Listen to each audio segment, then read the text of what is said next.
Friends, പൂരക്കാലമായല്ലേ? അപ്പോൾ എല്ലാവരുടെ വീട്ടിലും പറ വരലും പൂരത്തിൻ്റെ ആഘോഷങ്ങളും എല്ലാ ഒരുക്കങ്ങളും ഒക്കെ ആണെന്നറിയാം. അപ്പം നമ്മുടെ വീട്ടിലും ഇതുപോലെ പറ വരുന്ന സമയത്ത് നമ്മൾ മുറ്റമൊക്കെ ഇതുപോലെ ക്ലീൻ ചെയ്ത് ചാണകം മെഴുകി അങ്ങനത്തെ ഒരു പരിപാടിയാണ് കേട്ടോ നോക്കണത്. അപ്പോൾ ഇതാ മുറ്റത്തിലെ എല്ലാ മണ്ണും അടിച്ച് കോരി കളഞ്ഞിട്ടുണ്ട്. ഫ്രണ്ട് ഭാഗമൊക്കെ നന്നായിട്ട് അടിച്ച് കഴുകി എടുത്തിട്ടുണ്ട്. ഇനി നമുക്കൊന്ന് ചാണകം മെഴുകിയാലോ? അപ്പോൾ പൊടിക്കും ഒക്കെ ഒരു കുറവുണ്ടാവും കേട്ടോ.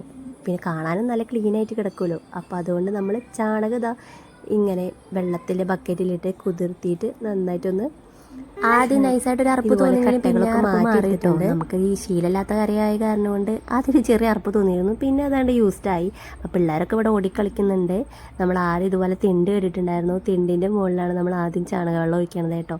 അത് കഴിഞ്ഞിട്ടാണ് നമ്മൾ മെയിനായിട്ടുള്ള ഭാഗങ്ങളൊക്കെ തേച്ചത്.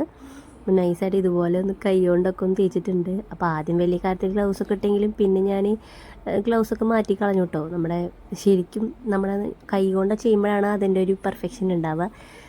അങ്ങനെ ഇതാ ഓൾമോസ്റ്റ് ഇത് തിണ്ടൊക്കെ തേച്ച് കഴിഞ്ഞു. ഇനി നമുക്ക് നിലം കൂടി ഒന്ന് നന്നായിട്ട് ഇതുപോലെ ഒന്ന് ചൂല് കൊണ്ട് ഇതുപോലെ വടിച്ചെടുക്കാം. സംഭവം നമ്മുടെ ഫസ്റ്റ് അറ്റംപ്റ്റാണ്. ഞാൻ ആദ്യമായിട്ടാണ് ഇതൊക്കെ ചെയ്യുന്നത്.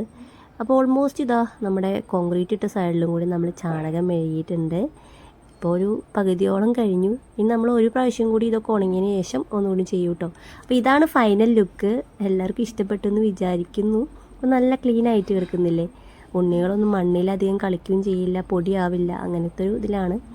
അങ്ങനെ ഇതാ പറയൊക്കെ വന്നു കേട്ടോ. നമ്മൾ 5 കൂട്ടിയ പറയാണ്. 5 പറ വെച്ചിട്ടുണ്ടായിരുന്നു. പൂവ്, അവില്, മലര്, നെല്ല്, പിന്നെ അരി, ഇതൊക്കെയായിരുന്നു നമ്മൾ പറ വെച്ചിട്ടുണ്ടായിരുന്നു കേട്ടോ.